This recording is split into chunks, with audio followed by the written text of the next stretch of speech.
Hello, everybody, and welcome to one of our Simplify Consulting podcasts. My name is Kate Montserrat, and I am joined by Carl Woodward, my business partner and partner in crime, Sheila Sandbrook, who's our head of delivery, Jane Brown, one of our lead consultants, and Dom House, another one of our lead consultants. And today we're going to be talking about low code, no code. So Carl, do you want to kick us off and just tell us, what does it actually mean? What is low code, no code? What are the solutions on offer today? Great question, Kate. Thank you. So I think we come from a traditional background of IT development in the wealth space that has gone through a bit of a journey on its own, in the sense that if you go back 20, 30 years, you were probably looking at internal IT functions within big corporates, building their own bespoke solutions, customizing it to what the business needed and wanted, and sometimes got. And building out that functionality and that system architecture specifically for that organization. I think maybe 20 years, 10 years ago, we saw a transition away from bespoke solutions, more towards off-the-shelf packages. So software vendors building configurable software that each individual business could then tailor to their requirements. And supplementing it with their own internal IT to differentiate in spaces where they felt competitive advantage was important. I think the logical step on from that has now been this transition towards more configurable software capabilities. And this is, I think, where the term low code, no code comes from. And this is putting responsibility for what is traditionally known as IT development more in the hands of the business, and giving them the ability to tailor and configure within a set of parameters how they want their solutions to work, how they want their solutions to adapt to their operating environment, to their customer base, to their product set, and give them the flexibility and the accountability and empower them to configure those solutions using business language and business rules and business parameters rather than traditional code, so Java or .NET or whatever the language might be. So it's a transition away from IT-led change, I think, into more business-led change, being enabled by packages that developers and companies have made and produced that really empowers business users to build something that's unique to their organization on top of a fairly standard platform. And we're seeing quite a lot of activity in the market around this. You know, we've had conversations in the past with like FinTech OS. We talked to SS&C about their own kind of Chorus implementation and platform capability around workflow.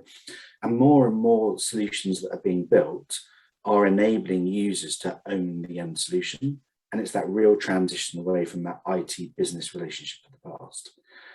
Now, it's an interesting time because I think in the past kind of 3 to 4 years, as these solutions have come out in the market, they've been quite oriented around fairly simplistic product sets, fairly simplistic journeys, integration points with third parties that are relatively simple to build using standard APIs.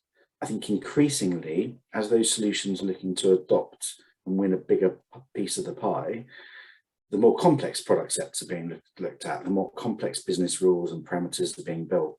And so over time, each of these low code, no code solution providers are enhancing their proposition to give more power and more capability to business users and clients so that they can, can start to look at building some of the more complex products onto their systems to facilitate things like migrations of legacy platforms, new product launches that they can get to market really, really quickly, and to evolve existing products to meet customer demand and technology innovation.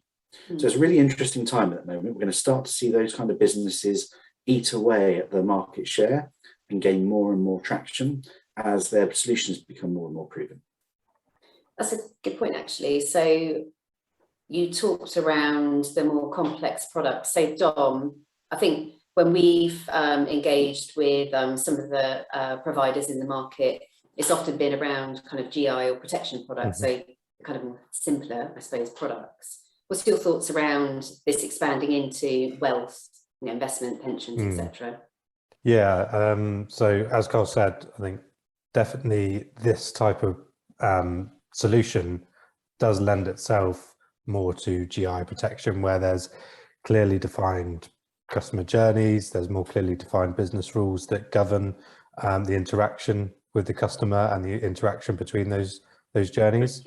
I think it is going to be more challenging to implement them into more traditional investment products, largely because, the entry and exit points of those customer journeys are more varied. They interact in different ways, and the way that the propositions are kind of established and maintained means that you have a lot of legacy differences. You may have different arrangements for different advisor firms or different customer sets. So it's very difficult to build a system that does all of these things just off kind of a low code, no code solution. I think there is opportunities though, going forward. I think obviously making sure that you have as clean a book as possible, and maybe that means that legacy solutions need to stay where they are, or stay on a bespoke solution. I think obviously getting more in detail around your customer journeys and how they interact, that's something that we're really interested in doing in Simplified DNA, is mapping all our process flows that you'd expect from a normal wealth business linked to capabilities and services that they offer, but equally knowing how they interact with each other.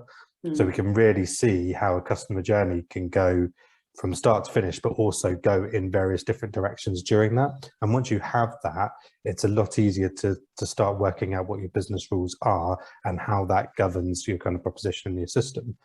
I think the other interesting thing for the future is whether we will see kind of these big platforms that do kind of, they're all things to all men. They can do absolutely anything. They've got different bespoke solutions for different advisors or different platform providers using the same kit effectively, but doing it in various different ways. Actually, is the future more in terms of these low code, no code solutions, but in a kind of micro situation? So they can plug in different things and you get that bespoke features, but from tailoring the microservices in different ways rather than trying to have one big platform that does everything. I definitely think that component-oriented architecture is going to be increasingly seen. We've seen some of the big fintechs offering microservices that just satisfy very discrete needs, but are self-contained and offer a service in their own right without needing dependencies and other things happening.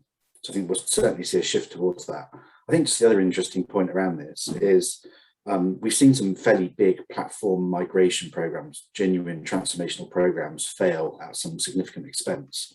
And often one of the reasons they fail is the discipline that the business needs around adopting rather than adapting doesn't really exist.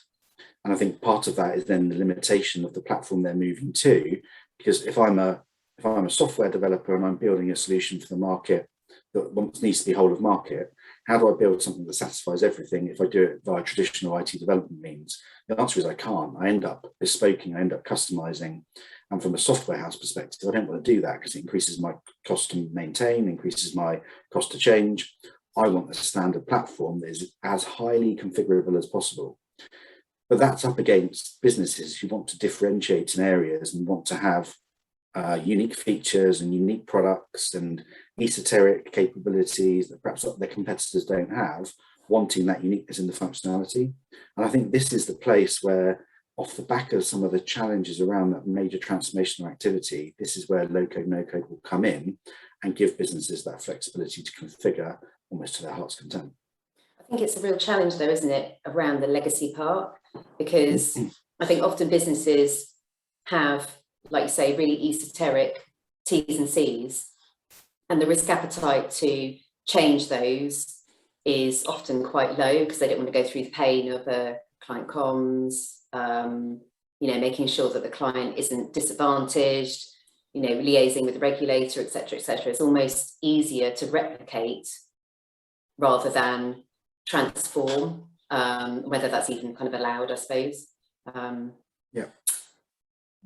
Cool. Jane and Sheila, Just from your point of view, in terms of delivery and business analysis, what do you think are the benefits to the business from having this kind of solution? Sheila, do you want to go first? Okay. I think there are quite a few potential benefits with this. The first one Carl already mentioned, and that's a speed of delivery, so speed to market. We've all seen lots of traditional development projects which take a elongated amount of time, particularly if we're talking about things like regulatory change where there are fixed deadlines and things like that. I think the speed of delivery for this has got distinct advantages, rather than ending up in that you've got 12 months before the regulatory deadline and you're still scrabbling around in the last 3 or 4 months to make sure that you've got everything ready in time. I think we could see a huge change there, which is clearly a major advantage. I think it also gives an awful lot more adaptability. Again, you have traditional lengthy projects and long delivery times where often the requirements may have actually changed slightly from what they were 12 months ago. So by the time something is actually delivered, your needs or wants may have altered slightly, or there may have been other factors requiring change. So you end up with, actually, it's not fit for purpose by the time it actually gets delivered.